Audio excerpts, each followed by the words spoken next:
এই পিঠাগুলো এত মজা হয় কি বলবো। একবার যারা বানিয়ে খাবে তাদেরও আবার খেতে ইচ্ছে করবে। আর পিঠাগুলো দেখো বন্ধুরা কি নরম, এগুলো বানাতে তেমন কিছু লাগবে না। এখন যেহেতু শীতের মৌসুম, ঘরে থাকা চালের গুঁড়ি দিয়ে অথবা চালের গুঁড়ি কিনে নিয়ে এসেও ডিম দিয়ে আর পেঁয়াজ কাঁচামরিচ দিয়ে এই রকম নরম রুটিগুলো এমনি এমনিই খাওয়া যাবে। আর খেলে কিন্তু একেবারে মুখে লেগে থাকবে। সেই সাথে আমি কয়েকটা পাকানো বানিয়ে নিয়েছি একই ব্যাটার দিয়ে, জাস্ট খালি একটু পাতলা করেছি আর ঘন করেছি। এই খাবারগুলো বাচ্চা থেকে বুড়োরা সবাই এত পছন্দ করে কি বলবো। তো চলো মূল রেসিপিতে চলে যাই।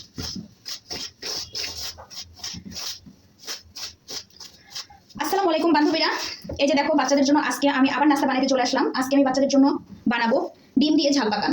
এজন্য আমি প্রথমে একটু ধনেপাতা কুচি করে দিয়েছি, তারপরে যে পেঁয়াজ কলি আছে সেটা একটু লবণ দিয়ে জাস্ট একটু ম্যাশ করে নিয়েছি, আর এই যে এইটুকু কাঁচামরিচ আর চালের গুঁড়িটা নিলাম, দেখলাই তো। আর এই তো এখানে ডিমটা ফেটিয়ে রেখেছি, যতটুকু লাগবে আর কি ততটুকু দিব। আর এই আটাটাকে এখন যেটা করতে হবে সেটা হচ্ছে, এখানে গরম পানিটা নিয়েছি, খুব বেশি নয়, মানে আঙ্গুল ডুবালে একটু এরকম করা লাগবে, সেরকম টাইপের নিয়েছি। নিয়ে এটা কিন্তু যে আমরা রুটি বলি, রুটি তৈরি করার আটার মতো করে এটাকে মেখে নিই। তারপরে পর্যায়ক্রমে একটু ডিম দিতে হবে। একটু গরম পানি দিয়ে যদি আটাটাকে মাইখে না নিই তাহলে পাকানগুলো ভালো মতো ফুলবে না। আর পাকান পিঠা বানানোর এবং চিতই পিঠা বানানোর মেন কেরামতিটাই হচ্ছে এই খমির তৈরি করা বা ব্যাটার তৈরি করাতে। একে একে এবার সবগুলো দিয়ে দিব। কি এই তো এইভাবে এটাকে সামতে সামতে সামতে সুন্দর একটা চিটকা মাটির মতো ভাব হবে। তখন এই যে ডিম রেখেছি, ডিমটা দিয়ে দিব। দুইটা ডিম রেখেছি, আমি দুইটা ডিমই দিলাম। যেহেতু বাচ্চাদেরকে আমি খাওয়াবো তো তাই ভাবলাম যে দুইটা ডিমই দিয়ে দিই, এর মধ্যে পুষ্টিটাও ভালো মতো পাবে। পেঁয়াজ কলি দিয়ে দিয়েছি। এবার আবার এটাকে ভালো করে মাখবো। ঠিক মাখানোটাই হচ্ছে খুবই গুরুত্বপূর্ণ। এই যে এইভাবে মাখাইতে মাখাইতে হাতটা ব্যথা হয়ে যাবে, তারপরেও মাখাইতে হবে, মাখানো থামানো যাবে না, কারণ মাখামাখিটা যদি ভালো হয় তাহলে জিনিসটা ভালো হবে।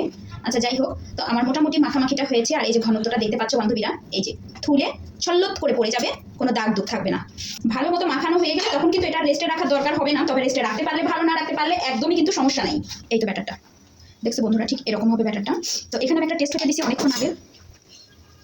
তো এটা আসলে হয়ে গেছে, ফেলবো। আমি একটু কাজে ব্যস্ত ছিলাম, এই জন্য এটাকে ঠিক মতো সঠিক টাইম তুলতে পারিনি।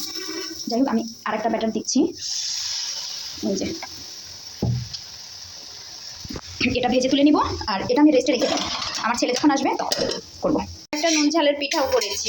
এই পিঠাটা আমার শ্বশুরবাড়ির এলাকার মানুষরা খুব পছন্দ করে খায়, আমি খুব একটা বানাইতে পারি না বান্ধবীরা। এই যে,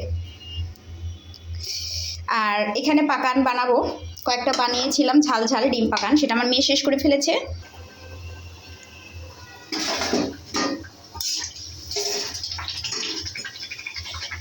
এখানে নুন ঝালের পিঠা করলাম, আর এখানে পাকান পিঠা করতেছি। এটাও কিন্তু নুন ঝালের ডিম দিয়ে, মানে একটু ঝাল ঝাল আইটেমগুলাই বাচ্চারা একটু বেশি পছন্দ করে।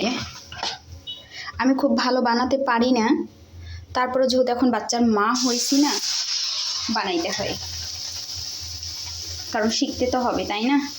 তো যাই হোক প্রিয় বন্ধুরা, আজকের মতো আমি এখানেই বিদায় নিচ্ছি পিঠা বানাতে বানাতে। তো সবাই ভালো থেকো, আল্লাহ হাফেজ। আর এই তো আমার সর্বমোট পিঠা।